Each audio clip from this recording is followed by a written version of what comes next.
Hey there, dreamers. Welcome back to Hypothetical, the cozy corner where we drift through the wonders of our world softly and curiously. I'm so happy you've decided to spend a quiet moment, whether it's night, morning, or that calm in between, unwinding here with me. Today, let us allow our minds to wander not outward into the starlit cosmic ocean, nor upward into the fleeting whisper of the atmosphere, but instead inward. Let us journey softly, in our imagination, downward into the very breath of the earth itself, into the cool, silent chambers that lie far beneath the comforting surface we call home. Picture yourself, if you will, at the edge of a small opening, perhaps just a shadowed crack in a moss-draped rock face, a faint invitation from the quiet world below. It's a threshold, isn't it? A narrow gateway hinting at vastness, a darkness that isn't empty, but full of mystery, history, and a silence that seems to stretch back to the very dawn of time. There is a singular allure to these subterranean realms. Perhaps it's the primal call of the hidden, a deep-seated echo from when caves were our earliest shelters, offering solace from the elements and the wild. Or maybe it's the profound shift in perspective that occurs when we step away from the sun-drenched vibrancy of the surface world and into an environment sculpted purely by patience and pressure. The air changes instantly, cool and laden with the scent of damp earth, rich with minerals, and a faint, indescribable fragrance of pure stone. Sounds, too, transform. The bustling chorus of birdsong and rustling leaves fades into a profound hush, punctuated only by the gentle, insistent drip of water, a timeless cadence, measuring geological epochs in slow, crystalline beats. Imagine tracing the rough texture of a cold, unyielding rock wall, your fingertips registering the slow-motion artistry of nature. Here, the story of creation isn't shouted from volcanic peaks or swept across windswept plains. It's whispered in the intricate dance of mineral deposits, slowly growing, infinitesimally, year by year, century by century. Water, that patient sculptor, takes its time, dissolving the limestone beneath the earth's skin, hollowing out chambers like a silent architect carving space from solid stone. Each stalactite hanging from the ceiling, a silent drip-fed icicle of rock, and each stalagmite rising patiently to meet it from the floor below, is a testament to this glacial persistence. They are living, growing sculptures, not in the frantic sense of an expanding forest, but with an unhurried grace that suggests eternity's passing in quiet contemplation. You might run your hand along a flowstone curtain where thin sheets of water have flowed over rock surfaces, leaving behind elegant draperies of mineral cascades, frozen in delicate creamy white folds, each layer telling a silent tale of a single soft flow that ceased its motion countless ages ago. As we drift deeper into this imagined space, the light from the surface world diminishes to a memory. We are enveloped in true darkness, not just the absence of light, but an almost palpable presence. Here, our other senses sharpened. We become more attuned to the subtle changes in air pressure, the constant coolness against our skin, the reverberation of even our quietest breaths. The world we've known, with its predictable rhythms of day and night, seasons and tides, recedes. We enter a domain ruled by a different clock, a geological timescale where moments are measured in millennia and changes unfold with an unhurried solemnity that humbles our brief human experience. The silence here is profound. It's not an empty silence, but one brimming with the subtle whispers of an ancient earth, the far-off trickle of unseen water, the imperceptible settling of stone, the faint echo of geological history pressing in from all sides. It is this sensation, this deeply enveloping feeling of being truly inside the earth, that fuels our enduring fascination with these subterranean landscapes. They are natural cathedrals, vast, solemn spaces that have never seen the light of day. Within them, remarkable life forms have adapted to perpetual darkness, their senses evolving in astonishing ways to navigate a world without light.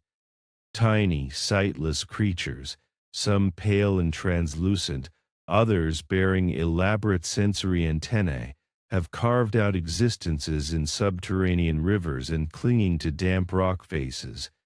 They are living emblems of adaptation, resilient in their gentle obscurity, a vibrant counterpoint to the quiet permanence of their stone surroundings. They thrive in constant temperatures and endless night, proving that life finds a way even in the most profoundly secluded corners of our planet, sustained by minute amounts of energy drifting down from above. As we imagine descending further, the passageways might narrow and then open into colossal chambers, where the scale becomes truly humbling. Perhaps there's a subterranean lake, its surface perfectly still, mirroring the unseen ceiling in a liquid darkness. The water itself, pristine and utterly cold, might contain minerals dissolved from the surrounding rock, giving it a subtle hue in the beam of our hypothetical light, a deep jade or an ethereal sapphire. The air might grow heavy, not stifling, but dense with the breath of the earth, holding the delicate scent of mineral-rich water and the quiet history of untold geological processes. We would become intimately aware of the sheer weight of the rock above us, not as a threat, but as an incredible testament to the planet's immense structure, its deep foundations. This awareness instills a sense of profound connection, an understanding that we are, in a very real sense, nestled within the slow rhythmic heartbeat of Earth itself. Our curious spirit, ever drawn to the limits of what is known and the beauty of what lies beyond, inevitably wonders about the very deepest expressions of these geological wonders. If some caves plunge for miles into the Earth's crust, defying our notions of solidity, then surely there must be a point, a culmination of all these downward paths, the very deepest, most utterly inaccessible embrace of our planet.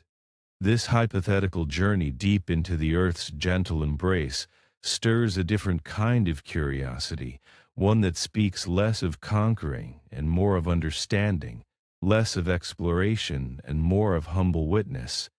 For within these depths lie conditions so profoundly removed from our own experience that they hint at something far more intricate than simply distance.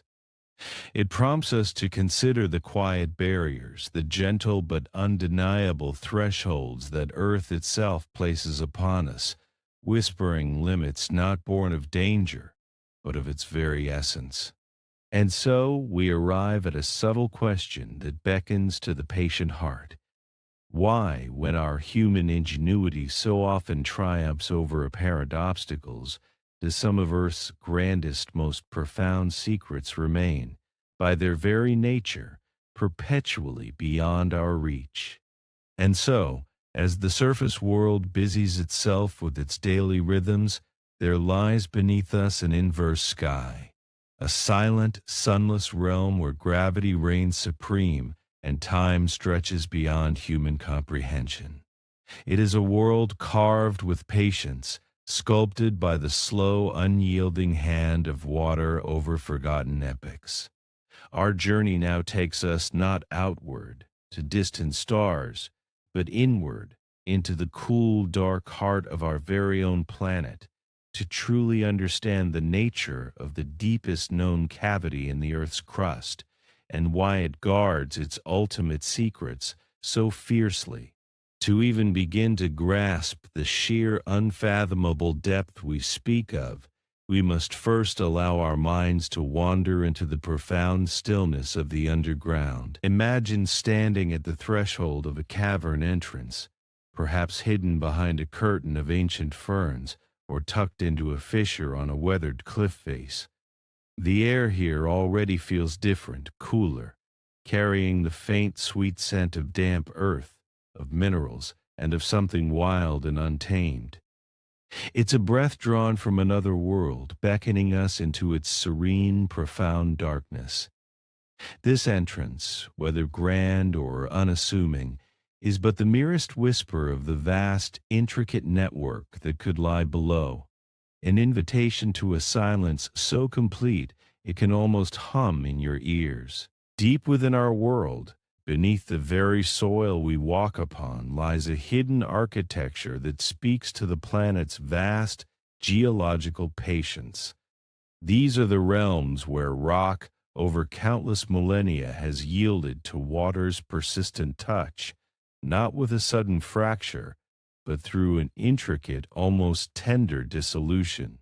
The bedrock, typically vast expanses of limestone, acts as a canvas, exquisitely sensitive to the subtle acidity present in rainwater. When drops of rain descend from the clouds, they absorb minute amounts of carbon dioxide from the atmosphere, transforming into a mild carbonic acid, no harsher than a weak soda water, yet immeasurably potent across geologic timescales. This faintly acidic water, in its ceaseless pilgrimage downward, discovers the invisible seams and fractures woven through the ancient stone. Slowly, with an almost imperceptible persistence, it begins its patient work of erosion. It seeks out weaknesses, finds hairline cracks, and gradually, grain by infinitesimal grain, coaxes the soluble limestone into dissolving. This isn't a violent act of cutting or tearing. Rather, it's a quiet chemical alchemy, turning solid rock into dissolved minerals that are then carried away by the flowing water. What were once mere molecular bonds are loosened and released as the Earth's inner landscape is subtly rearranged. Over the sweep of countless human lifetimes, these initial barely there openings expand, transforming into intricate networks of narrow channels, then winding passages, and eventually grand subterranean galleries and chambers.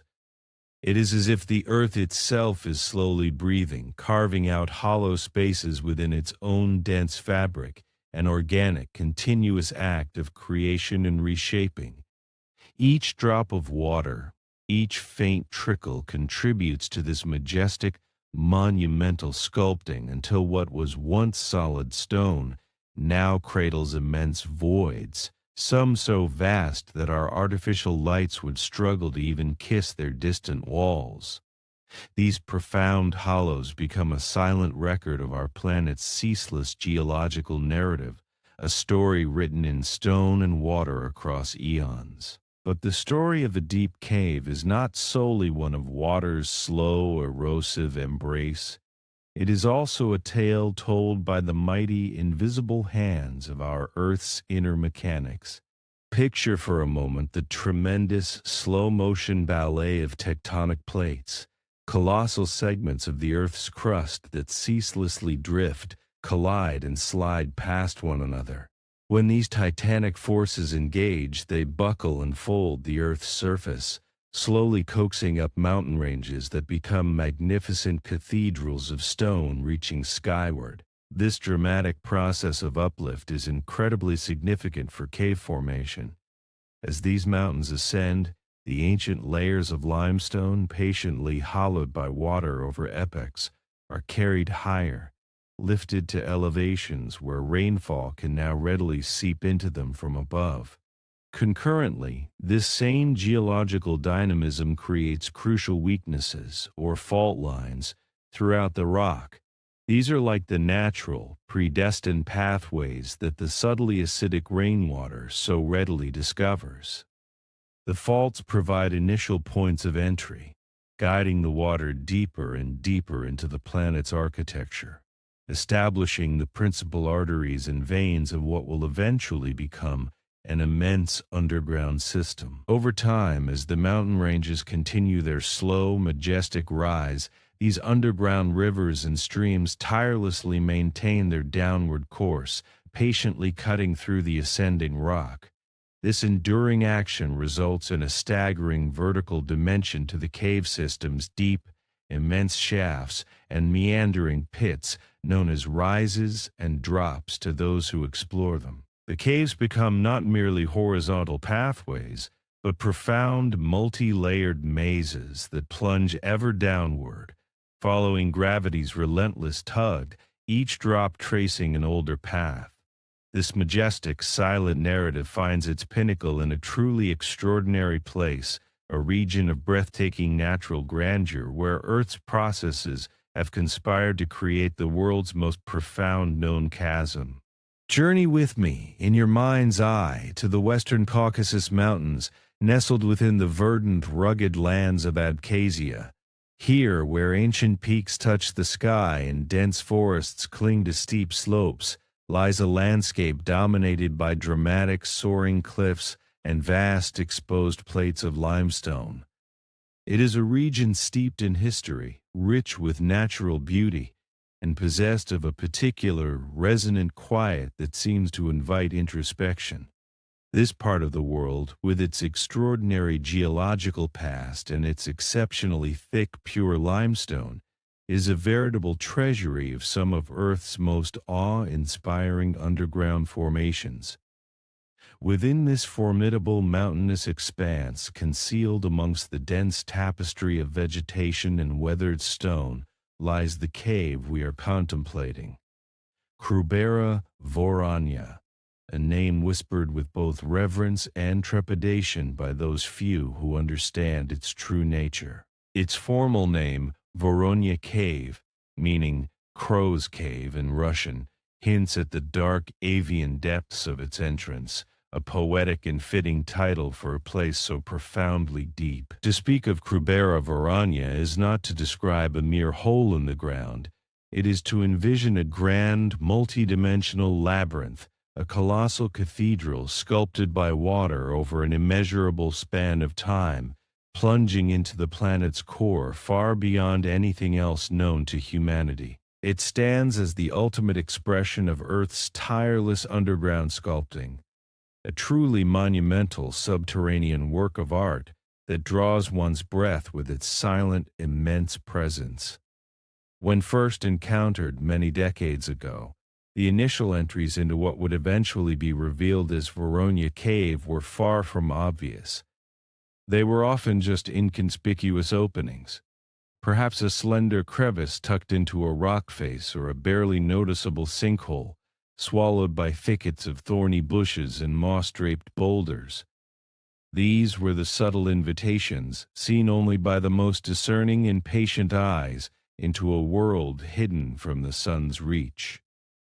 The early explorers, driven by a powerful blend of curiosity, scientific zeal, and an enduring sense of adventure, embarked on a quiet, determined quest into this unknown realm.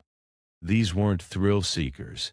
They were speleologists, cavers, a community of highly dedicated individuals whose passion lay in painstakingly mapping, documenting, and understanding the complex geology of the subterranean world. Their equipment, by today's standards, might seem beautifully simplistic.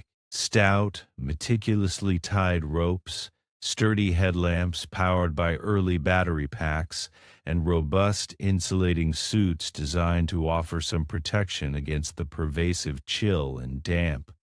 Each descent was an undertaking of immense patience and logistical precision. It began with the initial rappel, slowly feeding rope through the descender, carefully placing feet against the cold, unyielding rock face, venturing downward into a palpable darkness that immediately enveloped all senses. Imagine their earliest impressions, those pioneers as they ventured further. The profound quiet of the deep, a silence that seems to press in, almost becoming a physical entity. The constant, chilling cold that soon began to seep into bones, a stark reminder of their journey away from the warmth of the sunlit world. Each shaft descended, each passage navigated, revealed a new layer of complexity, of natural grandeur, and critically, of increasing challenge. It was a gradual unwrapping, a layer by layer reveal of an alien domain.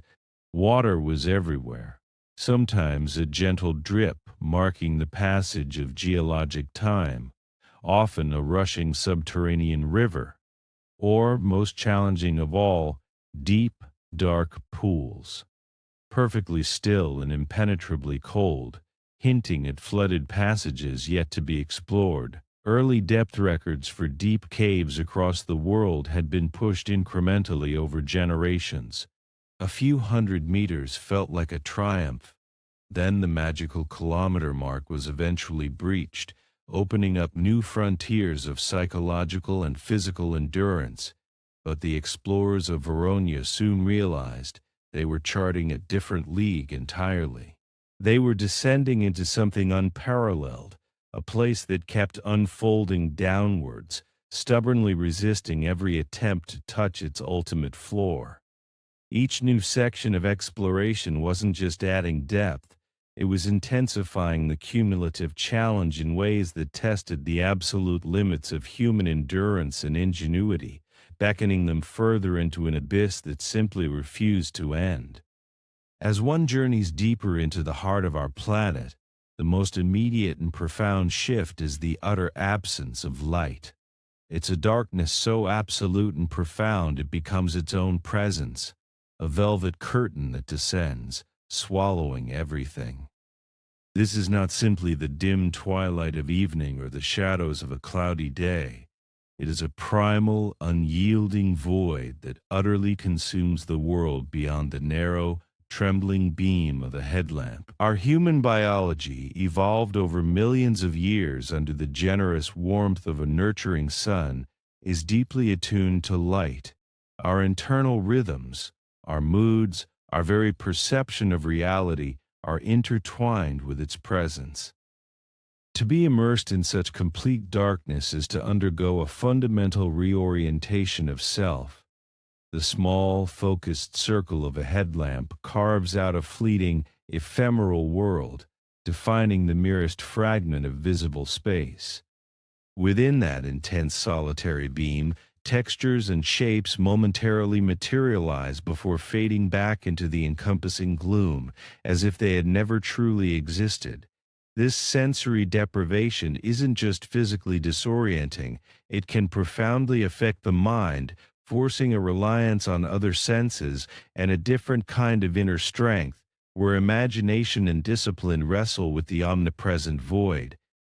The very quality of the artificial light, swallowed by the immense spaces it attempts to illuminate, feels soft and temporary, an echo rather than a illumination. Along with this pervasive darkness comes the chilling constancy of deep underground temperatures. Far beneath the Earth's skin, where the changing seasons and daily cycles hold no sway, the temperature stabilizes to a perpetual bone-gnawing cold. This subterranean climate often hovers at a stable, frigid temperature that roughly approximates the average annual surface temperature of the region above. In places like the Caucasus, this means only a few degrees above freezing, a relentless, damp chill. The human body, constantly generating its own warmth, quickly finds itself losing the battle against such an unforgiving, ever-present cold. Prolonged exposure leads to a creeping numbness, fingers and toes aching with the deep chill. And compounding this frigid environment is the inescapable presence of water. Even when not immersed, the high humidity ensures that clothes and equipment remain perpetually damp, accelerating the rate at which precious body heat escapes. This creates a relentless, draining environment where simply existing requires constant energy expenditure just to maintain core temperature, making every movement, every task, an even more profound effort. Indeed, Water in these subterranean realms is a paradoxical force, both the vital sculptor of these incredible caverns and the ultimate gauntlet that makes their deeper exploration so formidable. It moves with a profound gravity, following unseen contours and pressures, taking many forms. There are the ponderous rhythmic drips from overhead formations, each tiny splash a ticking clock marking the patient eons of creation. More dynamic are the active streams and gushing underground rivers that course through passages, sometimes becoming torrents after surface rains, transforming a simple pathway into a raging, dangerous artery. But the most significant challenge presented by water in deep cave exploration comes in the form of sumps, completely flooded passages where the cave continues downward, entirely submerged. To proceed beyond a sump requires a transition from vertical caving to underwater diving, an entirely different discipline with its own complex skill set and specialized, weighty equipment. Imagine the incredible physical and psychological leap required to descend into a deep, cold, dark underwater passage with no clear end in sight. Early cavers, pushing the boundaries of what was thought possible, adapted their ingenuity to tackle these watery barriers, using rudimentary diving gear in incredibly hazardous conditions. Each deep dive into a sump adds layers of pressure, not only the crushing weight of the water above, but also the immense logistical burden of specialized equipment. Air tanks, regulators, wetsuits, all must be painstakingly hauled, sometimes hundreds or thousands of meters, to the very edge of the water-filled void. To enter a sump is to leave the familiar medium of air for the foreign, resistant embrace of water, exchanging the sounds of dripping rock for the muffled symphony of one's own breathing apparatus, surrounded by an absolute, terrifying dark.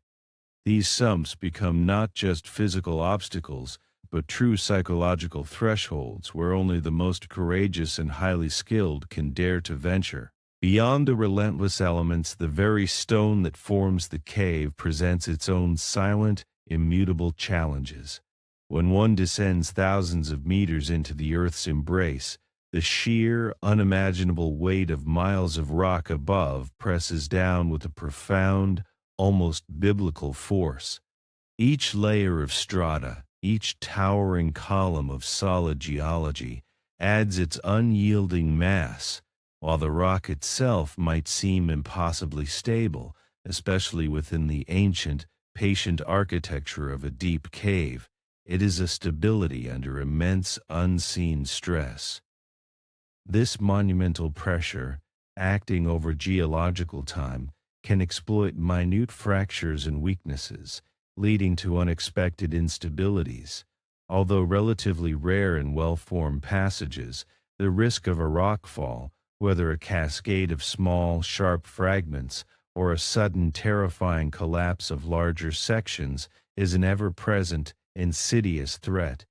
The profound, cavernous silence can be punctuated by the unnerving trickle of small stones, or, more terrifyingly, a thunderous crack that echoes endlessly, signaling the mountain's quiet, unpredictable adjustments.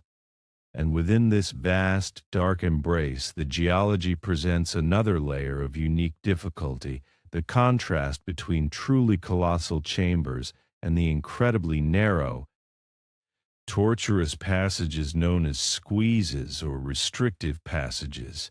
While explorers might pass through magnificent halls where their lights are swallowed by the immensity, they also encounter places where the rock seems to press in from all sides, offering barely enough space for a human body to contort its way through. These aren't just physically demanding sections, requiring one to shed equipment and literally exhale to fit. They are mentally taxing experiences. The feeling of stone relentlessly confining you, brushing against your helmet, your back, your chest, can trigger a profound sense of claustrophobia, a primal fear of being utterly trapped. Sometimes in these most confined spaces, movement becomes agonizingly slow. inches gained only through tremendous effort, breath held tight against the suffocating presence of the surrounding rock. It's in these moments that the sheer scale of the journey is starkly contrasted with the intimate, overwhelming press of the earth itself.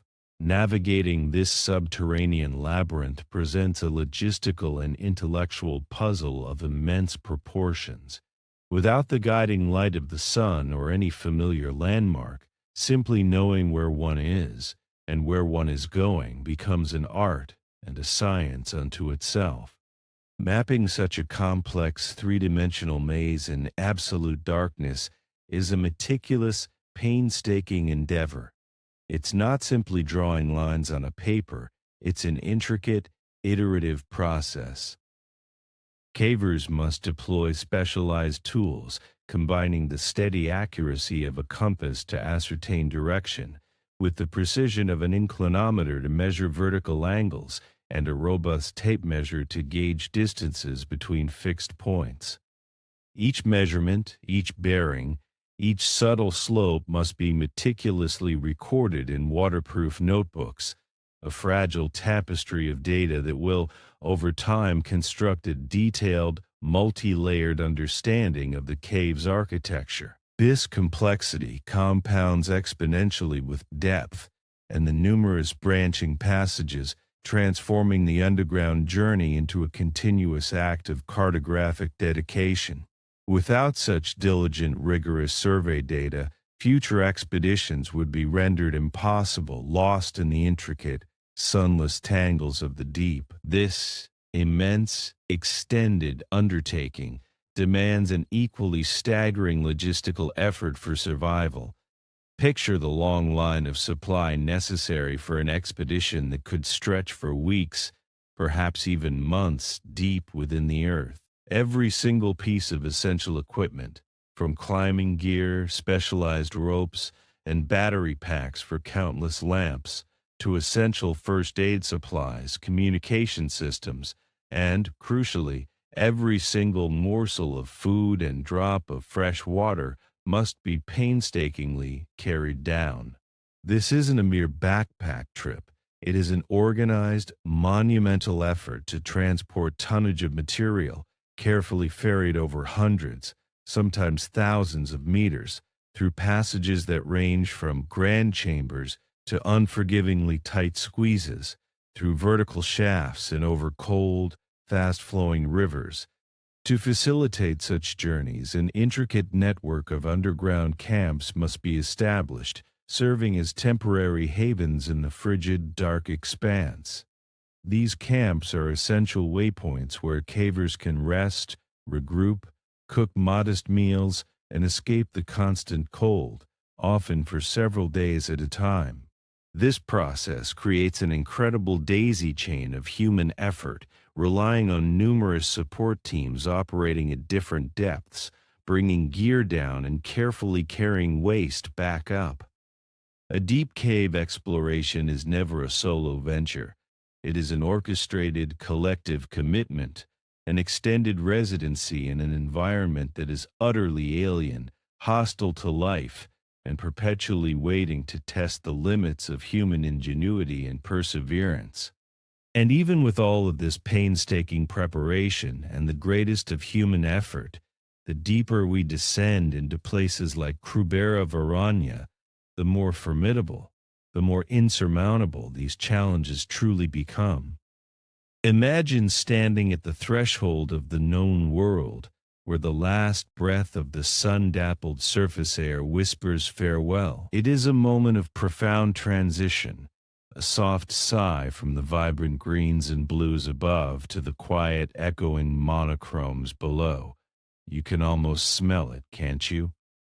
The rich, cool breath of the earth, carrying hints of damp soil, ancient minerals, and something else, something uniquely subterranean, still and heavy with eons. This is where the deep journey begins, not with a sudden plunge, but with an invitation, a darkening curtain drawn slowly across the world you know. We step into the quiet maw of a cave, perhaps an opening framed by trailing ferns, or a crack in a cliff face that exhales a faint, cool breeze. The light doesn't vanish all at once. Instead, it performs a graceful ballet of fading. First, the sharp edges of the entrance grow soft. Then the vibrant hues of the mosses clinging to the rocks transform into muted shades of olive and charcoal. Our eyes, remarkable instruments that they are, strain to gather every dwindling photon, adapting as if asking for a prolonged goodbye from the sun. The familiar becomes strange, outlines soften, and the world begins to sculpt itself anew, defined now not by external light, but by its absence, by the touch of cool rock and the subtle echoes that return our questions.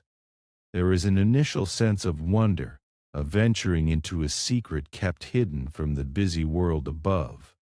This initial embrace of darkness in those upper, shallower passages feels almost benign. The air, cooler and often purer, offers a balm to our skin. We navigate by the simple throw of our headlamps, creating our own temporary constellations on the ancient walls. Here, the rock formations, often smoothed by countless millennia of dripping water, feel solid, immutable, comforting in their stillness. This first descent is often an exploration of beautiful, tangible wonders, vast chambers that could swallow cathedrals whole, walls glistening with calcite, creating draperies and flowstones that seem woven from moonlight. It's a sensory feast, a visual and tactile journey that ignites the explorer's spirit, making us feel, for a fleeting time, that we are merely guests in Earth's magnificent, natural cathedral. And so, layer by careful layer, we shed the superficiality of the surface world and begin to attune ourselves to the slower rhythms of the deep. This initial beauty, this manageable wonder, is what first draws us, lures us into contemplating depths that later reveal their true, uncompromising nature. As we descend deeper, however, the character of the journey begins to shift. The easy wonder gives way to a more profound respect, then a burgeoning understanding of the forces at play beneath our feet. We leave the realm where air currents flow freely and daylight feels like a recent memory, and enter into what feels like a solid embrace. It's not a squeeze, not yet, but a subtle sense of surrounding weight. Above us, miles of earth, bedrock, sediment, and countless layers of stone pressed down. This immense, invisible weight is not felt as a physical burden on our shoulders in the way we might perceive a backpack, but rather as an all-encompassing presence. It is a fundamental truth of the subterranean world. We are enveloped by rock, billions of tons of it, forming a protective yet ultimately defining cocoon. This is the presence of geostatic pressure, the weight of the land itself. It manifests subtly in the deeper reaches, where the earth settles into a profound stillness, a near-total absence of sound from the world above. You might place a hand on a cold, damp wall and imagine the staggering mass it supports, holding back the entirety of creation from collapsing into the void around you. It gives the deeper cave an incredible sense of solidity, a permanence that time itself seems unable to erode quickly. But it also hints at an immense power, a quiescent giant that can, without warning, shift and shudder. In this embrace of rock, one begins to appreciate the exquisite balance that holds the subterranean world together, a balance that can be, by geologic forces, suddenly and devastatingly interrupted. The implication gently conveyed is that this rock, for all its stillness, can fracture, can move, can reshape the very passages we trust. It is a silent reminder that we are temporary visitors in a slow, ongoing geological drama. The concept of hydrostatic pressure also begins to assert itself as we continue our journey downwards. While we might begin in dry passages, the deeper we go, the more intimately we become acquainted with water in its various forms. First, perhaps, as persistent drips from the ceiling, gathering into small, clear pools on the floor. These grow into larger pools, then underground streams, sometimes calm, sometimes rushing, cutting channels into the rock like miniature canyons. Eventually, we encounter sumps, entirely flooded sections of passage that block further progress unless one is equipped to dive. It is here that hydrostatic pressure, the weight of the water itself, becomes an insurmountable wall for the unequipped. Imagine then the silent world beneath such a surface, an environment entirely governed by liquid weight. For every 10 meters you descend beneath the water's surface, the pressure increases by approximately 1 atmosphere, meaning the air you breathe must be delivered at that greater pressure to overcome the squeeze. At significant depths, this rapidly accumulates, leading to physiological changes and immense stresses on both equipment and body.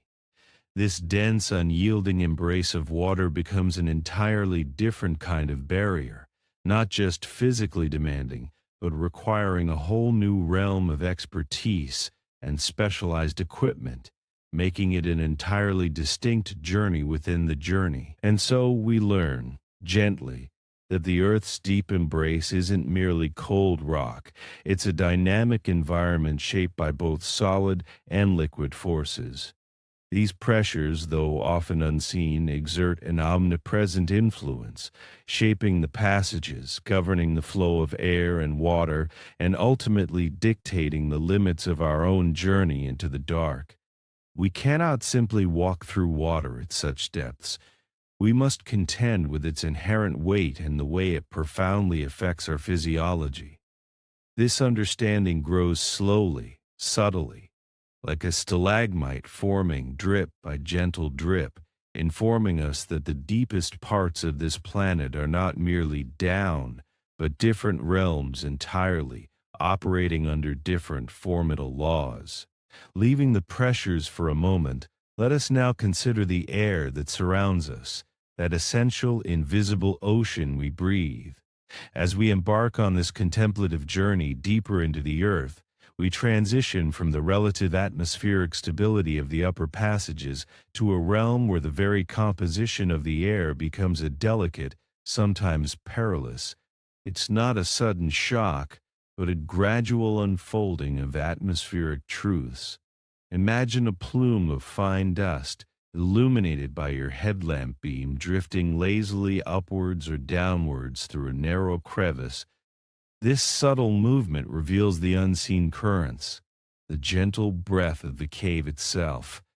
In shallower caves, air circulation might be driven by temperature differences between the outside world and the cave interior, leading to distinct breathing patterns, air flowing in during winter as the cold, dense air sinks, and out during summer as the warmer air inside rises. It's a living exchange, a respiration that hints at the connection between the cave and the broader world.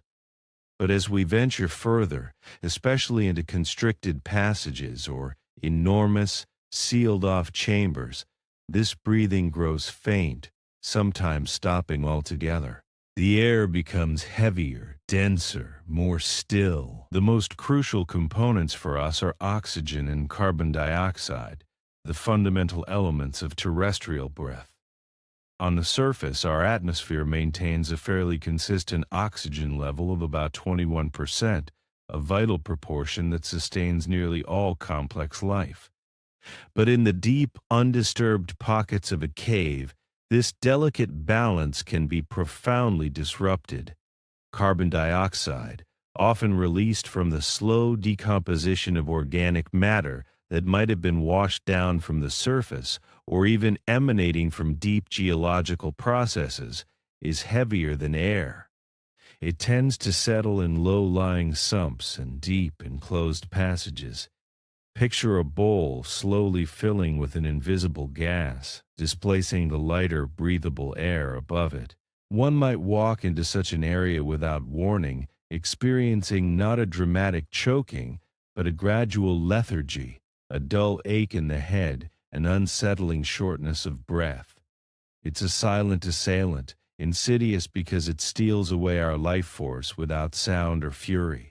Above a certain concentration, perhaps only a few percent, CO2 begins to compromise our cognitive abilities and physical strength. Higher still, and it becomes rapidly lethal. To venture into truly deep, unexplored passages, sophisticated gas monitoring equipment is not just prudent, it is an absolute necessity, offering the unseen vital warnings that the senses alone cannot provide. Then there are other, more insidious gases that can appear, though perhaps less commonly. Radon, a radioactive gas produced by the natural decay of uranium found in rock, can seep into enclosed spaces. While not an immediate threat to breath, prolonged exposure over days and weeks can pose health risks. Methane, often found in caves associated with fossil fuel deposits or specific geological processes, is explosive. The simple act of turning on a lamp could become a catastrophe. These elements paint a subtle but crucial picture. The air, so often taken for granted, becomes a vital and dynamic part of the challenge, turning the very act of breathing into a monitored process demanding constant vigilance and careful calculation. Consider the immense logistical challenges that arise from managing air quality in extreme depth. The solution, for human explorers, is often to carry their breathable atmosphere with them, much like deep-sea divers. Compressed air tanks, rebreathers that recycle exhaled air, removing CO2 and replenishing oxygen. These become extensions of our own biological needs. But these systems are heavy. Each tank, each rebreather, represents a significant addition to the already demanding payload. They also demand impeccable maintenance and rigorous safety protocols. The failure of such a system in a deep, isolated sump can mean the swift onset of critical danger. The sheer effort of transporting this life-sustaining technology through treacherous passages, up and down pitches, and through water compounds the physical strain exponentially. Every additional piece of gear requires more time, more energy, and more hands. This intricate ballet of survival, where every breath is mediated by technology, subtly transforms the intimate exploration into a profound engineering feat. The simple act of breathing, now fraught with such complex dependencies, reminds us that the deep cave is a space not meant for casual entry.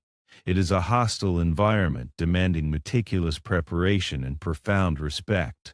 And so, the very breath we take becomes a tangible measure of the distance we are able to travel from the living surface, each gulp of processed air a reminder of our fragile dependency. Now, as we contemplate these layers of stone and air, let us shift our gaze to the subtle changes in temperature, a crucial, often surprising element of the subterranean world. Picture, if you will, the serene surface of a mountain lake on a crisp autumn morning. The air holds a bite, the leaves have begun to turn, and perhaps a thin film of ice hugs the shoreline. Stepping into a cave nearby, however, the air feels relatively warm, even gentle. This initial sensation is because shallower caves tend to maintain an ambient temperature close to the average annual temperature of the region above. They act as natural insulators, keeping out the extremes of summer heat and winter cold. This gentle consistency, however, does not last indefinitely as we delve deeper. Beyond a certain point, a new thermal reality asserts itself, driven by the planet's very heart. For every few tens of meters we descend into the Earth's crust, the temperature typically increases by about 1 degree Celsius. This phenomenon is known as the geothermal gradient, and it's a direct consequence of the immense heat radiating from the Earth's molten core, slowly migrating outwards towards the cooler surface. So, as our journey continues downwards, the ambient chill of the shallower cave begins to recede, slowly replaced by a pervasive, increasing warmth. It is a quiet transformation. Perhaps you first notice it as the cool, damp breath on your skin grows less biting. The subtle shiver that might have accompanied a long pause in a cold passage dissipates.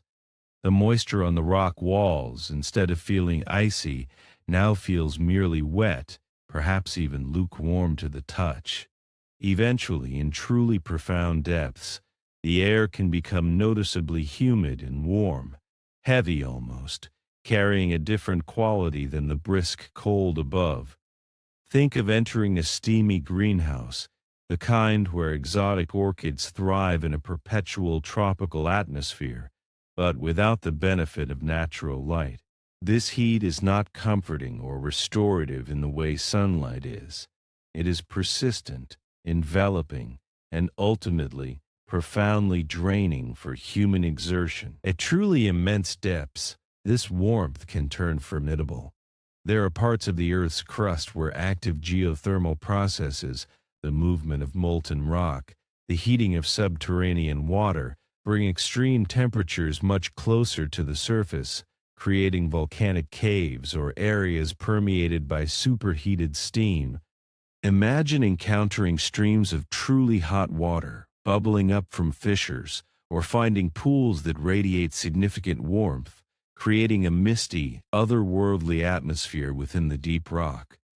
The very air around us can become a challenge to endure, demanding careful regulation of body temperature and increased hydration. Where our journey might have begun with bundling layers, now the task becomes shedding them, finding ways to dissipate heat rather than conserve it, all while engaged in intensely physical activity. This profound heat, therefore, becomes another silent barrier, a natural oven that transforms the strenuous exertion of caving into an endurance test against internal overheating and dehydration.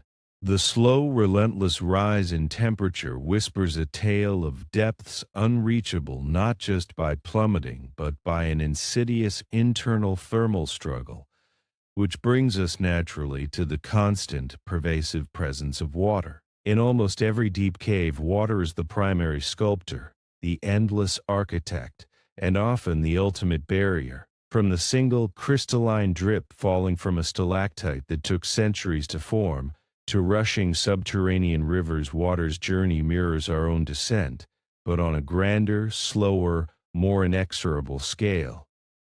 Consider a chamber entirely shaped by an ancient river, now perhaps dry or only holding small placid pools. Its walls bear the unmistakable hallmarks of millennia of erosion, smoothed, flowing contours, potholes in the rock floor where small whirlpools once spun, ledges where floodwaters once rested. Water's immense power, wielded patiently, has carved these labyrinths through solid stone. Then there are the vertical descents, often a succession of stunning waterfalls, plunging from hidden cracks into deep, dark pools below.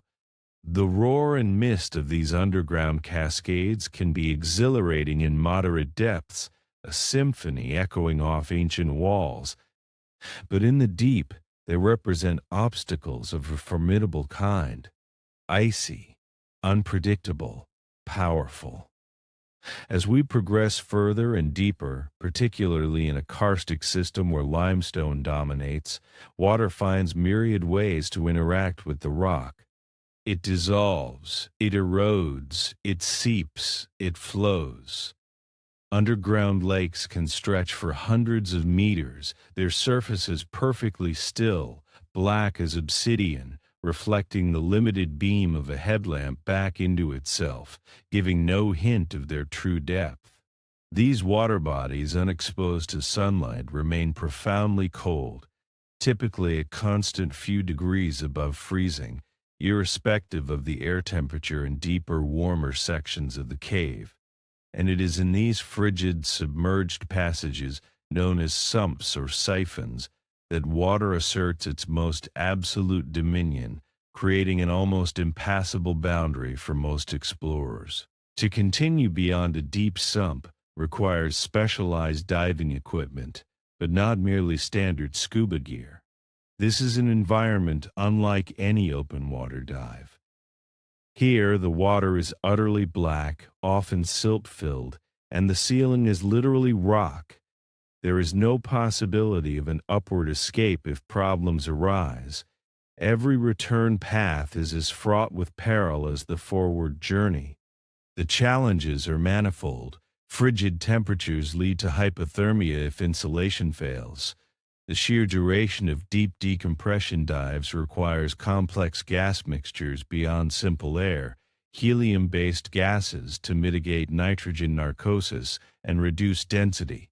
Navigation relies on tactile cues and permanent guidelines laid down by previous teams, painstakingly followed through claustrophobic tunnels or vast, disorienting chambers where one can quickly become lost in the infinite blackness. The psychological burden of these dives, conducted alone or in pairs in an alien environment kilometers below the surface of the Earth, cannot be overstated. Imagine swimming through absolute darkness, your only light a concentrated beam piercing the gloom, perhaps stirring fine silt from the floor, obscuring vision even further. Your breathing becomes your primary auditory input, a rhythmic bubble and hiss echoing inside your skull. Every movement, every piece of equipment needs to be meticulously planned, redundancy built in at every turn, for failure in such a place can mean absolute isolation and insurmountable risk. The deep, dark, cold water represents not just a physical barrier, but an entirely different plane of existence, a watery frontier within a rocky frontier, where the risks escalate dramatically, creating a silent, powerful testament to water's supreme, unchallenged rule in the heart of the earth. This continuous interaction of heat, gases, pressure, and water defines the dynamic, often inhospitable nature of the deeper earth.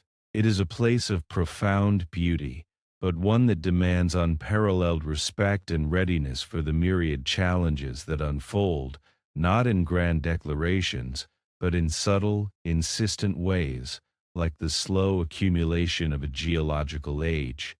The deepest cave, therefore, remains primarily unvisited, because it orchestrates a symphony of natural obstacles that amplify one another into an overwhelmingly complex and dangerous test of human limits. As our contemplative journey guides us deeper, the raw, structural magnificence of the earth begins to assert itself. Imagine placing your hand against a vast, soaring wall within a cathedral-like chamber. Above, beyond the reach of your headlamp's beam, the ceiling stretches into an unfathomable darkness. In shallower caves, this architecture might be grand, shaped by water over millennia, adorned with elegant stalactites and flowstones that seem sculpted from liquid light. But in the true depths, the architecture can take on a more primeval, formidable character. This is where we encounter the geology in its naked, powerful form, a world governed by stresses and ancient forces. We see, etched into the rock, the long, slow story of our planet. These are the realms where the very formation of the earth is laid bare. We move through strata, distinct layers of rock that speak of ancient seas, shifting continents, and colossal depositions of sediment laid down over millions of years. Sometimes these layers are relatively horizontal, preserving their original orientation, a serene record of geological time. At other times, we might encounter dramatic folds and faults, where colossal forces have crumpled and cracked the bedrock like so much clay. These are the scars of tectonic movements, the gentle tremors and mighty convulsions that continually reshape our planet's surface and, crucially, its subterranean heart. A fault line, for instance, might appear as a sharp fracture running through a wall, perhaps filled with crystalline mineral deposits, or creating a zone of fractured rock that feels inherently less stable than the solid masses around it. The implications are quiet but profound. These lines represent areas of past movement and potentially future movement. They remind us that the earth beneath our feet, for all its seeming permanence, is constantly in a state of flux, albeit often on timescales far beyond our comprehension. Where the rock is undisturbed and robust, a sense of solid permanence prevails, offering relatively stable passages. But in areas crisscrossed by faults or subject to intense weathering, the structure becomes less predictable. Blocks of rock, large and small, might be precariously balanced, held only by friction and gravity. The risk of rockfall, while relatively low in stable parts of a cave, significantly increases in these geologically dynamic zones, presenting a silent, omnipresent threat that must always be carefully assessed. The creation of the cave passages themselves is also a testament to this architectural dialogue. Most deep caves in areas like Abkhazia are karstic, formed in soluble rock like limestone. Over immense spans of time, slightly acidic water, laden with dissolved carbon dioxide from the atmosphere or soil, seeps through minute cracks and fissures. Slowly, inexorably, it dissolves the calcium carbonate of the limestone, enlarging these tiny channels into wider conduits, then small passages, then great chambers. Imagine this process occurring over millions of years, an invisible sculptor slowly hollowing out the rock, drop by careful drop, transforming a solid mass into an intricate three-dimensional labyrinth. This slow chemical erosion continues today, endlessly, subtly changing the contours, expanding the fissures, forming the very formations that decorate the walls. As we move through these passages, our headlamp beams might reveal the raw, broken edges of rock where a recent collapse occurred, or a section where the roof seems particularly unstable, fractured like shattered glass. We learn to read these silent messages, to understand that the strength of the cave, the safety of its pathways, is not uniform. The weight of kilometers of rock above us, while generally stable, also creates immense stresses within the deeper rock structure. These stresses can manifest as microfractures, weakening certain areas, making them susceptible to sudden shifts, perhaps triggered by seemingly minor disturbances or the ongoing slow grind of geological processes. This interplay between the slow dissolution and the tectonic forces means that the architecture of the deep cave is never truly static. It is always evolving, sometimes imperceptibly, sometimes with devastating suddenness. We become acute observers, reading the silent narratives of ancient collapses, recognizing the hints of instability, and acknowledging with humble respect that we are venturing into the heart of a structure carved and continuously reshaped by forces far grander than our fleeting presence. It teaches us a lesson in the Earth's raw power, a beauty tinged with an undeniable inherent danger. Emerging now from the silent lessons of geological architecture, our focus shifts to the extraordinary phenomenon of life thriving in places where no light has ever penetrated. Imagine pausing in a narrow, muddy passage, extinguishing your headlamp, and allowing the silence to truly settle around you. The darkness becomes absolute, a velvet curtain of infinite depth, unlike anything encountered in the surface world. There is no lingering memory of daylight, no subtle glow from the horizon. Yet even here, Within this profound blackness, life persists, indeed flourishes, in ways that continue to astound us. The creatures of the deep cave are often strikingly different from their surface relatives. They are known as troglobites, true residents of the eternal night, perfectly adapted to their unique world. Picture, if you will, a small fish swimming gracefully in a crystal-clear subterranean pool. But this fish is often pale, almost translucent, its skin devoid of pigment. More strikingly, its eyes might be greatly reduced, perhaps mere vestiges, or entirely absent, covered by skin. Evolution, with its subtle, relentless hand, has deemed eyesight an unnecessary luxury in a world utterly lacking light. Instead, these creatures often possess an astonishing array of heightened senses. Imagine them feeling the slightest tremor in the water through incredibly sensitive lateral lines, detecting distant prey or predators, or perhaps sensing subtle changes in water chemistry with exquisitely refined olfactory and taste organs. Every detail of their environment is perceived not visually, but through a tapestry of chemical signals, vibrations, and tactile encounters. These adaptations extend beyond sight.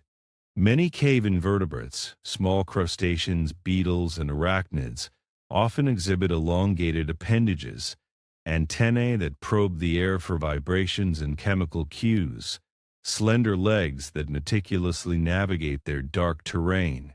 Their metabolisms are often incredibly slow, conserving energy in an environment where resources are scarce and widely dispersed. They reproduce at a slower pace and can live for an exceptionally long time compared to their surface counterparts, sometimes for decades or even centuries for certain larger species. It is a slow-motion evolutionary dance, exquisite in its precision, building survival mechanisms perfectly tuned to the unique challenges of the abyss. But how do these creatures survive in a world without photosynthesis, the very bedrock of most surface ecosystems? This question leads us to another fascinating aspect of deep cave biology. The traditional food web, beginning with sunlight captured by plants, doesn't exist here. Instead, life often hinges on two main sources: allochthonous input and chemosynthesis. Allochthonous input refers to organic matter washed into the cave from the surface: leaves, twigs, soil, perhaps the unfortunate carcass of an animal that fell in. This forms the base of a detritus-based food chain, broken down by bacteria, fungi, and detritivores, providing sustenance for the smaller troglobites, which are then preyed upon by larger ones. This inflow of external resources means that even deep caves remain, in some subtle way, connected to the sun, albeit indirectly, through the slow filtration of nourishment. More astonishing, perhaps, are the systems built upon chemosynthesis. Imagine not far from a crack in the cave wall, where water laden with minerals or dissolved gases seeps out. Here, certain specialized bacteria can derive energy not from sunlight, but from chemical reactions, oxidizing hydrogen sulfide, methane, or iron compounds. These tiny, unseen microbial communities form the foundation of an entirely independent ecosystem. They are the primary producers of the deep, a living tapestry that sustains other forms of life in realms forever beyond the sun's reach. This creates what are essentially micro-oases within the vast darkness, thriving around geothermal vents or specific mineral springs teeming with unique bacterial mats that, in turn, provide food for other organisms. It's a remarkable parallel to the deep-sea vents, a testament to life's incredible adaptability to extract energy from the most unlikely sources. The deep cave, therefore, is far from barren. It is a realm of subtle, exquisite biological diversity. a hidden archive of evolutionary strategies that speak to life's profound resilience. Each unique species, from the most translucent worm to the most sensitive crustacean, holds a universe of information patiently adapted to endure. Exploring these depths is not just about traversing rock and water, but also about understanding and respecting these fragile, specialized ecosystems. We move not as conquerors, but as careful temporary observers, knowing that even our slightest disturbance, a dropped crumb, an unnatural sound, or the unintended introduction of external organisms could irrevocably alter this ancient, delicate balance. The quiet scuttling of unseen feet, the ripple in a still pool from an unseen occupant. These are the subtle assurances that even in the profoundest darkness, life continues its relentless, miraculous dance, oblivious to the world above, yet intimately connected to the heart of the earth. Now, having glimpsed the hidden lives that call the deep cave home, let us turn inward to consider the most intricate and, perhaps, the most fragile instrument in this perilous journey, the human mind and body. Imagine yourself deep underground, far beyond the reach of any radio signal, utterly disconnected from the rhythm of days and nights, where the very concept of up feels more like a theoretical construct than a tangible direction. Here, at the precipice of Earth's true depths, the challenges transcend the physical. They burrow deep into the psyche, testing the very core of human endurance and mental resilience. The first and perhaps most immediate psychological challenge is sensory deprivation. When your headlamp beam is the only source of light, defining a tiny sphere of existence in an otherwise infinite darkness, the world outside that beam ceases to exist for your senses.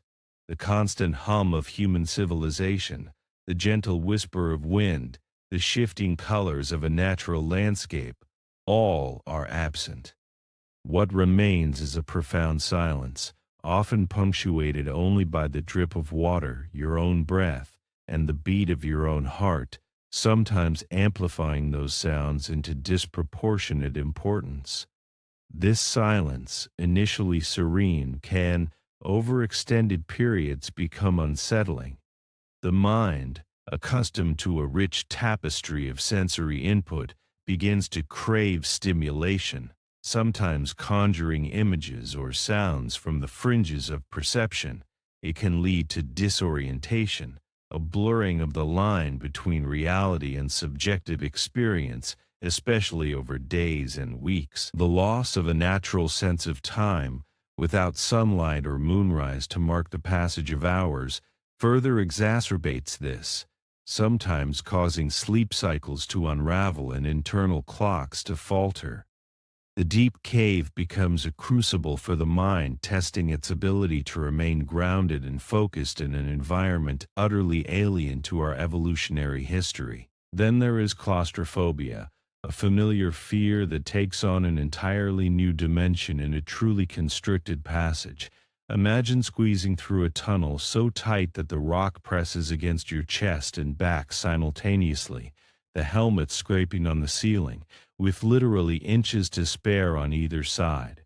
Breathing becomes shallow, heart rate elevates, and a primal suffocating panic can surge. In some sections, these constrictions, known as squeezes, can stretch for tens of meters, demanding meticulous breathing control and unwavering mental discipline. It's not merely a tight space, it's the inescapable reality of rock all around, an absence of upward escape, a visceral reminder of our own fragility in the face of the unyielding earth. The counterpoint to this, equally unsettling for some, can be a sudden, unexpected expanse, an enormous echoing chamber where the sense of vastness can trigger agoraphobia, a disorienting loss of reference points in a space that feels infinitely large, yet equally confining due to the utter blackness. Physiologically, the journey is an extreme endurance test. Each expedition to profound depths involves not just climbing downwards, but eventually climbing back up. Hauling equipment, negotiating pitches, battling fatigue, it's a constant expenditure of energy. The average cavers in these deep systems might burn thousands of calories a day, requiring meticulously planned, high-energy rations. Hydration becomes paramount, especially in warmer, humid passages where sweat loss can be significant. Then there's the cold, which still dominates water passages and certain airflow zones. Hypothermia, though more insidious than immediate, is a constant threat if exposure to cold water is prolonged or clothing becomes saturated. Fatigue accumulates not just physically but mentally, impacting decision-making, judgment, and ultimately, safety. The logistical burden of sustaining human life in this isolated, resource-scarce environment is immense. Where do we get potable water?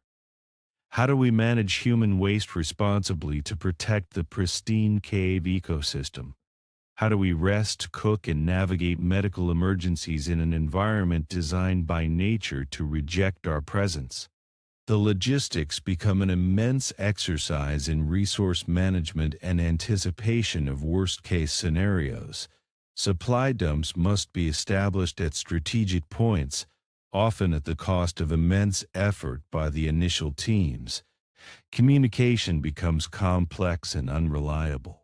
Without line of sight or even solid radio waves through thick rock, teams might be completely isolated from surface contact for days or weeks. Contingency plans for injuries, from minor cuts to life-threatening emergencies, must be exhaustive. Evacuating an injured caver from deep within a complex cave system is one of the most arduous and dangerous rescue operations imaginable, often requiring dozens, if not hundreds, of highly specialized rescuers and taking days, even weeks. And yet, despite all these profound challenges, the human spirit continues to push. What drives us into these unforgiving depths? It is the pure, unadulterated drive of discovery, the almost spiritual need to push the boundaries of knowledge, to glimpse worlds unseen. It is the camaraderie forged in shared adversity, the absolute trust placed in companions, and the profound personal growth that comes from staring down the raw edges of one's own limitations. It is the awe-inspiring beauty of a hidden world, the scientific promise of untold discoveries, and the quiet satisfaction of achieving what many deem impossible. These motivators are powerful, deeply ingrained within our exploring nature, offering a profound counterweight to the immense psychological and physiological tolls exacted by the deepest caves. The silent, almost mystical draw of the unknown beneath our feet keeps luring us closer, even when every fiber of our being rebels against the suffocating embrace of the earth. This paradox, the exquisite torture of deep exploration balanced by its profound rewards, is what ultimately defines the human element in this unparalleled journey. With our human vulnerabilities laid bare, let us turn our attention to the physical journey itself, the winding path and monumental effort of traversal and return. Imagine a single rope, taut and glistening with damp, disappearing into an abyss so dark that your headlamp beam seems to shrink, swallowed by the sheer absence of light. This isn't merely a pathway. It is a meticulously engineered artery, painstakingly established, segment by arduous segment, allowing passage through a three-dimensional world of unimaginable complexity. This journey, rather than a linear plunge, is a torturous dance of horizontal passages, vertical shafts, and submerged tunnels. A descent often begins with relatively gentle slopes, winding tunnels that follow the path of ancient underground rivers. But quickly, the cave begins to challenge. Pitches, vertical drops ranging from a few meters to hundreds, demand the use of ropes, harnesses, and specialized descending devices. Every piece of rope must be secured to rock with bolts drilled directly into the wall, a laborious and time-consuming task requiring absolute precision and rock-solid judgment. Imagine the patience and skill needed to hand-drill a bolt into solid limestone while dangling precariously above a bottomless chasm, relying only on the integrity of the rock and the equipment of those who went before. Each pitch must then be meticulously rigged, with anchors, redirecting ropes, and knot placements designed to mitigate friction and manage load. As we move deeper, these pitches might cascade into series, creating a vertical descent measured in hundreds of meters. Between these drops, there are often intricate networks of narrow fissures, treacherous traverses over abysses, or vast, unstable boulder fields, where every step must be weighed against the possibility of dislodging tons of rock. It's not just a physical climb, it's a constant problem-solving exercise, an intuitive dialogue with the rock itself, learning its strengths and weaknesses, its ancient memory of collapse and flow. Mapping this intricate subterranean world becomes an obsession, with explorers painstakingly measuring angles, distances, and elevation changes to create a three-dimensional representation of a place that defies conventional cartography. Every passage is surveyed, every feature noted, forming a complex web that helps guide current and future expeditions. The journey downwards, while undeniably strenuous, often feels like a flowing momentum. Gravity is our ally, aiding the descent, pulling us through the ropes. But the deepest caves are not visited as day trips. Expeditions can last for weeks, with multiple camps established at various depths. These camps, often little more than tiny ledges or slightly larger chambers, become temporary homes, places to cook, eat, rehydrate, sleep, and mend equipment. Picture a handful of individuals huddled together, sharing warmth and silent camaraderie in a world entirely separated from time, connected only by the slender threads of their ropes and the focused beam of their headlamps. The establishment of these camps requires the transport of all necessary supplies: sleeping bags, food, stoves, spare clothing, emergency medical kits, extra batteries, even waste containment systems, multiplying the weight and logistical demands on each person. And then, inevitably, comes the ascent. The gravity that once pulled us downwards now becomes a relentless adversary. Every meter of upward rope ascent is a monumental effort. Picture hauling your exhausted body up a 100-meter vertical shaft, using only your arms and legs, pushing against specialized ascending devices, inch by grueling inch. The strain on muscles, tendons, and joints is immense. Now multiply that by tens of pitches, interspersed with hours of negotiating treacherous horizontal passages. Fatigue sets in not as a whisper, but as a dull roar in the body. Muscles burn, hands ache, and the mind struggles to maintain focus on the meticulous routines required for safe passage. The energy expenditure is astronomical. What took a day to descend might take 2 or 3 days to reascend, due to the sheer cumulative exhaustion and the increased physical effort required to work against gravity. For diverse exploring submerged sumps, the ascent presents an additional, silent danger: decompression sickness, often called the bends. The nitrogen in the air we breathe at pressure dissolves into our tissues. During ascent, as ambient pressure decreases, this dissolved nitrogen must be released slowly back into the bloodstream and exhaled. If the ascent is too fast, the nitrogen forms bubbles in the blood and tissues, causing excruciating pain, paralysis, or even death. This mandates strictly adhered to decompression stops at specific depths, sometimes for hours at a time, spent often in frigid water.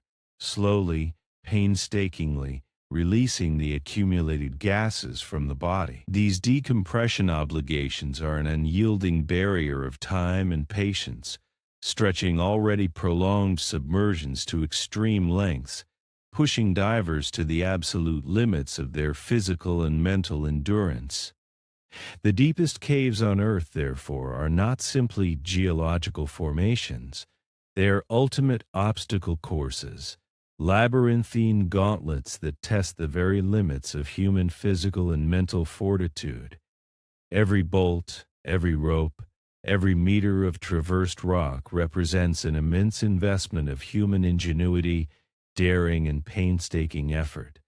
It is a slow, methodical conquering of inches, not miles, against a world utterly indifferent to our presence. The return journey is a poignant echo of the initial descent, only harder, reminding us that these ultimate frontiers extract their highest price not in sudden dangers, but in the relentless cumulative toll of unimaginable exertion. As we gently pull back from the extraordinary journey of deep cave exploration, a quiet question settles over us. What, if anything, lies deeper still? We have traversed an environment of immense pressures, frigid and boiling waters, atmospheric uncertainties, and life adapted to utter darkness.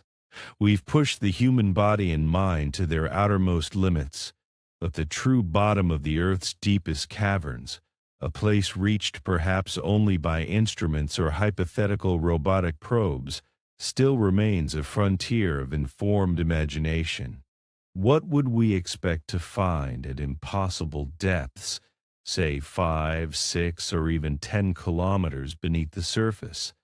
The relentless geothermal gradient, that slow creep of temperature we discussed earlier, would, at such profound depths, likely make the environment increasingly hot. Not just warm, but truly hot, potentially turning water into superheated steam where it comes into contact with cracks and fissures, or creating immense pockets of dry, oven-like air in rock. The air, if present, would likely be incredibly dense and heavy, saturated with unknown gases emanating from the deep earth, making it utterly unbreathable without highly advanced sealed environmental suits. The rock itself, under such unimaginable geostatic pressures, would be fundamentally different. It would be dense, perhaps exhibiting subtle plasticity under immense stress, shifting and grinding in ways that might make even stable passage ephemeral. Earthquakes originating far below are usually only a distant rumble on the surface, but at such depths, near the epicenters, the subterranean movements would be catastrophically destructive. The architectural forms might also begin to shift. While dissolution still occurs, the increased pressure might lead to new kinds of mineral deposition or transformation, perhaps vast unimaginable crystal formations born under millennia of immense force. The forces of creation and destruction would be magnified, the pace of geological change perhaps faster due to the immense energy at play. Imagine rivers of mineral-rich brines, intensely hot, dissolving and sculpting passages with unprecedented speed, or strange forms of volcanic rock appearing due to deep magmatic activity. And what of life? Would anything survive these profound depths? It seems unlikely that complex multicellular life forms like the troglodytes we've discussed could endure the combined onslaught of extreme heat, pressure, and the scarcity of resources. But microbial life, those tiny, tenacious extremophiles, might very well persist. Imagine unique bacterial communities clinging to rocks where superheated fluids flow, deriving energy from entirely new chemical processes, far removed from anything we currently understand. These organisms would be the ultimate survivors, thriving on geothermal energy and primordial compounds, existing as a silent testament to life's extraordinary tenacity in the most improbable niches. Such life would push the very boundaries of our definition of living things, hinting at chemistries and metabolisms utterly alien to the surface world. The deepest parts of the Earth's known cave systems thus become, in our contemplation, less of a mere physical place and more of a conceptual frontier. They are a profound expression of limits, not just human physical and technical limitations, but also perhaps the limits of how far life as we know it can truly penetrate the living planet. There is a quiet acceptance in acknowledging these boundaries, a respectful recognition that some realms are simply not meant for direct human interaction. Our role might shift from outright exploration to indirect study, to understanding through sophisticated remote sensing and robotic probes designed to withstand the unforgiving conditions that would instantly crush or melt any organic explorer. This acknowledgement does not diminish the spirit of inquiry, but rather refines it. It encourages us to ask deeper questions, to look for understanding in new ways, to appreciate the universe of complexity beneath our feet without necessarily disturbing its ancient solitude. The very thought of what lies in the true bottom, untouched and unseen, instills a sense of profound wonder and perhaps a subtle relief. The mystery, after all, is as valuable as the discovery. And so, the deepest cave, with its impossible reaches and unimaginable challenges, quietly settles into our collective consciousness as the ultimate underground frontier, a journey taken largely by the imagination, a place where our understanding of Earth and its inner workings continues to expand, even as the direct pathway remains, for now, respectfully beyond our human grasp. It stands as a silent monument, whispering its secrets not through revelation, but through the patient, thoughtful contemplation of its inaccessible depths. And so, having journeyed in our minds to the precipice of this impossible space, this deepest incision into the planet's silent core, we find ourselves at a moment of gentle pause, the stark reality of the inaccessible deepest cave on Earth, a subterranean realm beyond our direct grasp, serves not as an ending to our understanding, but rather as an invitation. It invites us to weave together the threads of geology, biology, physics, and the human spirit of exploration into a tapestry of broader reflection. When we consider the profound nature of a place, utterly unreachable by human presence, the immediate impulse might be a sense of frustration, perhaps even defeat. Our very being seems wired with an innate desire to understand, to witness, to touch the outermost edges of all existence. Yet, in the quiet wisdom of this planet, we are presented with boundaries. This deepest cave, then, stands not as a wall against our curiosity, but as a subtle, magnificent teacher, patiently guiding us toward a deeper appreciation of limits and the intrinsic value of places that simply are, independent of our perception or intrusion. Looking across all of this, a recurring pattern emerges, echoed across various realms of human understanding and our relationship with the natural world. The very physical attributes that render this cave impenetrable, the crushing pressure of countless tons of rock and water, the absolute absence of light, the extremes of temperature, these are not mere obstacles. They are defining forces that shape existence in ways our familiar world scarcely comprehends. Consider the profound darkness, for instance. It is not merely the absence of photons, but an environment unto itself, a living, breathing tapestry woven without a single strand of visible light. Our senses, honed by eons of daylight and starlight, struggle to fathom such an existence. In this perpetually black canvas, life redefines vision, learning to navigate by chemical cues, by subtle vibrations in the surrounding rock and water, by a sophisticated interplay of echo and feel. It compels us to ponder, what does it mean for an entire ecosystem to thrive beyond the sun's reach? What alternative narratives of seeing emerge when light is removed from the equation. It is a darkness not to be feared, but to be acknowledged as a sovereign realm, teeming with its own unique forms of adaptation and grace. And when we step back, this subterranean darkness becomes a powerful metaphor for all that remains unknown within ourselves, within our planet, and within the universe's vast, unfathomable spaces that demand not just our scientific inquiry, but our imaginative embrace and quiet respect.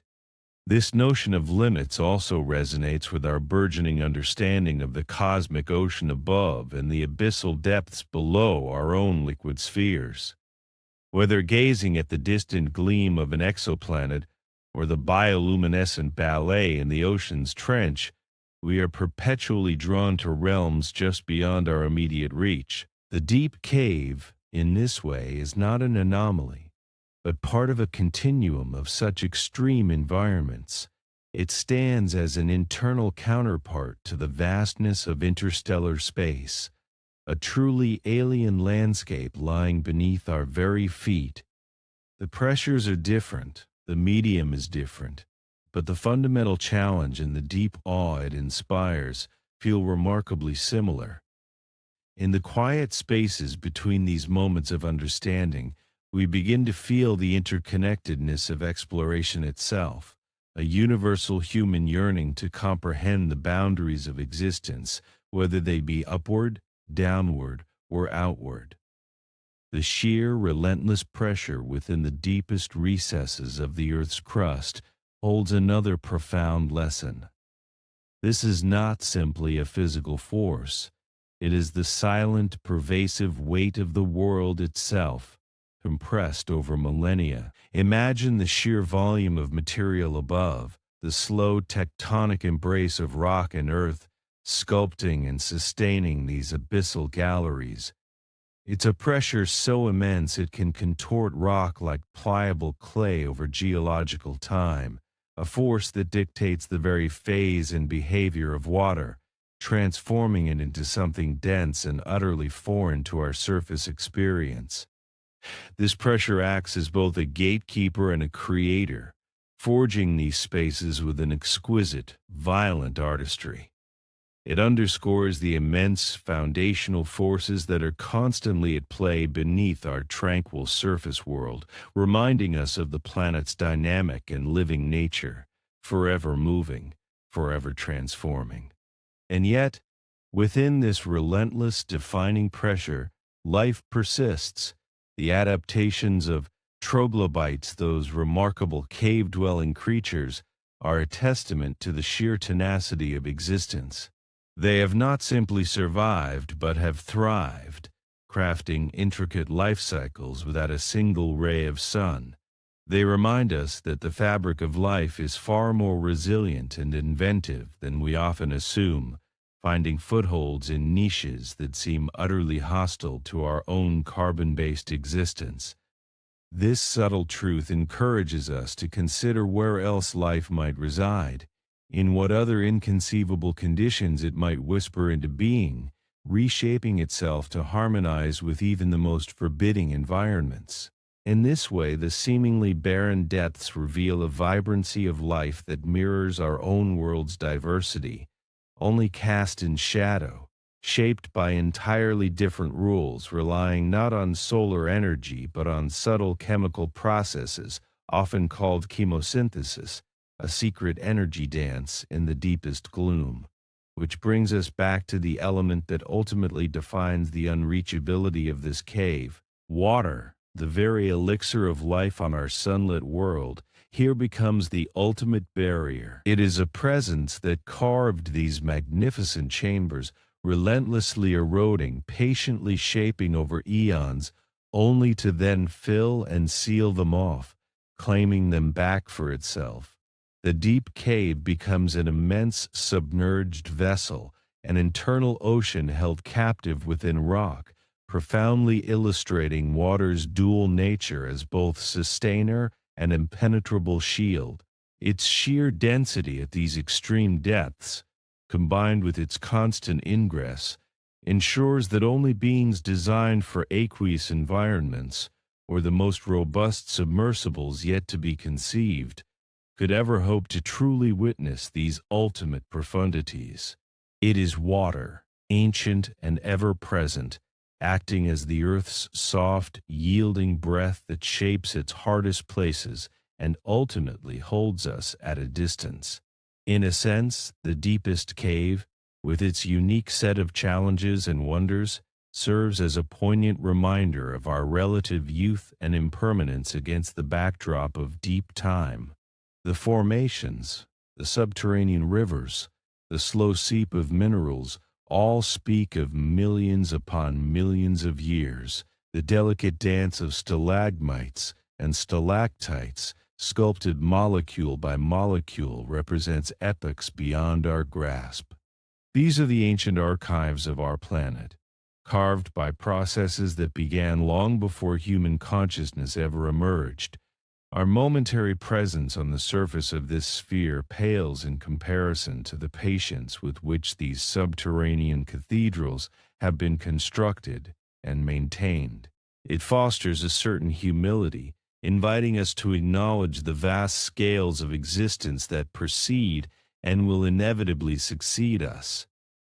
We are simply momentary visitors to a world that has its own rhythms, its own profound memory etched in stone and water. Ultimately, the understanding that such a place exists, complex, vibrant, profound, and utterly beyond our reach, fosters a deeper appreciation for the unknown, for the beauty that is not contingent on human observation. It teaches us that not everything is meant to be conquered, or even fully comprehended by our physical senses. There is immense wisdom in recognizing these boundaries and accepting that some of the planet's greatest marvels remain forever wild, forever untamed, thriving in their own undisturbed magnificence. The deepest cave ceases to be a mere physical location and transforms into a philosophical threshold, prompting us to contemplate the intrinsic value of undisturbed nature and the limits of our anthropocentric gaze. It shifts our focus from simply doing to gently being, from forceful exploration to imaginative appreciation. It expands our mental landscape, encouraging us to imagine the pressures, the dark life forms, the geological slumber, not as an absence, but as a different order of presence. It's an exercise in humility and wonder, gently drawing our attention to the boundless ingenuity of nature. The deepest cave, therefore, quietly reveals itself as a powerful emblem of the unseen, the untouched, and the inherently sacred within the living pulse of our astonishing world, always there, always being, breathing softly in the profound dark. In this way, even from afar, we gather lessons of connection, resilience, and the vast, beautiful mystery that lies not just out in the stars, but also deep within the heart of the earth itself. And so, as the final whispers of our journey echo softly in the quiet chambers of your mind, we find ourselves drifting gently back to the surface, bringing with us not the physical dust of that unvisited realm, but the tranquil weight of its mystery. We have imagined, for a time, descending into the profound and ancient heart of Earth, exploring the very edges of what our minds can grasp, and coming face to face, conceptually at least, with the reasons some sanctuaries remain perpetually out of reach. As we close this chapter, this mental expedition to the deepest cave on our planet, allow yourself to settle further into the warmth and stillness around you. Consider the magnificent, humbling truth of places untouched, unseen, and truly unknown by human hand. There is a singular beauty in such untouched wilderness, isn't there? A profound and often overlooked grace in the mere existence of realms that are, quite simply, beyond us. They serve not as a barrier to our curiosity, but as an endless wellspring of wonder, inviting our minds to journey where our bodies cannot follow. In the quiet after all this contemplation, let the images we've softly sketched for you fade into the realm of pleasant dreams. The colossal stalagmites that stand like silent sentinels of epochs past, sculpted by the patient, unhurried hand of water and time. The slow, rhythmic drip, drip, drip that measures not seconds, but millennia. The delicate blind creatures that have evolved in a perpetual night, relying on senses we can barely fathom, living lives entirely separate from the hurried rhythms of our sunlit world. Their existence is a gentle testament to life's profound adaptability, an echo of resilience that asks nothing of us but silent admiration. Perhaps, in the end, the deepest cave, this majestic cathedral of the subterranean world, is meant to remain a wild, beating heart of our planet, preserved in its pristine solitude. Like a rare and delicate species, too fragile to thrive outside its protected habitat, these profound depths exist best in their own undisturbed silence. Their very inaccessibility ensures their sanctity, their ancient mysteries unblemished by the fleeting footprint of humanity. There is a wisdom in acknowledging such boundaries, a quiet strength in accepting that some secrets are meant to be held by the earth itself, guarding truths far older and more enduring than our brief passage upon its surface. This journey we've taken, a journey inward as much as downward, reveals not just the physical challenges of exploring such a place, the crushing pressures, the biting cold, the utter lack of light, but also offers a beautiful reflection on our place within the vastness of the natural world. It invites a humility, a gentle understanding that not everything is for us to conquer, to categorize, or to exploit. Some places simply are magnificent in their sheer being, existing in their own perfect harmony, regardless of whether we witness them or not.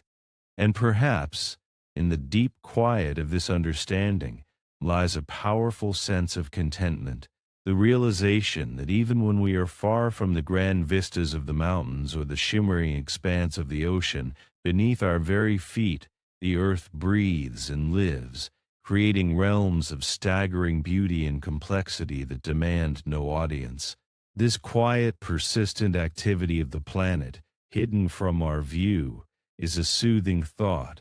It's like the gentle, rhythmic hum of the universe itself, an assurance that grand, intricate processes unfold, undisturbed, following patterns set long before we ever cast a glance at the stars or dared to dream of the Earth's hidden depths. As your thoughts continue to unfurl, consider the essence of wonder itself. It is not always about witnessing directly, but about imagining vividly. It is about the thrill of possibility, the vastness of the unknown that stretches out before us, or in this case, beneath us. Our fascination with these depths isn't a thirst for conquest, but rather a profound recognition of Earth's limitless capacity to surprise, to inspire, and to cradle ancient narratives within its stone bosom. It is a whisper of the colossal forces that shaped our world, that still reshape it, patient and unending. This unseen realm, therefore, becomes a symbol of resilience, of time, of quiet, enduring strength. It is a mirror reflecting the grand, patient rhythms of the cosmos.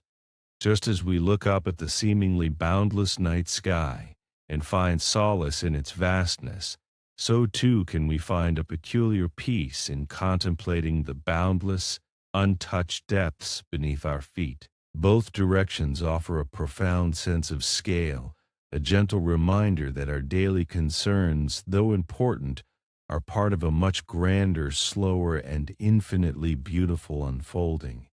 In the end, as we transition from thought to quiet rest, let the calm resonance of these deep places wash over you. Let the ancient, undisturbed silence of the deepest cave inspire a similar quiet within your own spirit. There's no need to strain or strive to understand every secret, every curve of its rock, every trickle of its water. Sometimes, simply acknowledging the existence of such profound beauty is enough. It fills the heart with a gentle awe, a deep and settling wonder. So, as you draw a deep, slow breath, feel the stillness envelop you. Know that whether your gaze is fixed on the distant stars or contemplating the earth's hidden heart, there is always more to discover, more to appreciate, and more to simply be in the presence of. And sometimes the most profound discovery is not in reaching a new peak or delving into a new trench, but in the quiet understanding that some treasures are meant to remain cradled in their own ancient silence, their existence enriching our world in ways we may never fully comprehend, but can deeply, gently feel. Let that feeling guide you now. The universe, in all its visible and invisible glory, continues its patient work, sculpting beauty from chaos, nurturing life in the most unimaginable ways, one gentle moment at a time. It asks nothing of you tonight but peace, and perhaps a soft embrace of its unending mysteries. Rest well, dear friend. Dream of patient waters, of ancient stone, and the profound, comforting silence of untouched wonder. Until we meet again in this cozy corner of gentle insights, may your sleep be as deep and untroubled as the deepest parts of our magnificent earth. And if these quiet reflections brought a touch of peace to your evening, a gentle whisper to your weary mind, perhaps a quiet like or a soft subscription would help us continue to weave these peaceful narratives for you, bringing calm companionship to many more starry nights to come. Good night.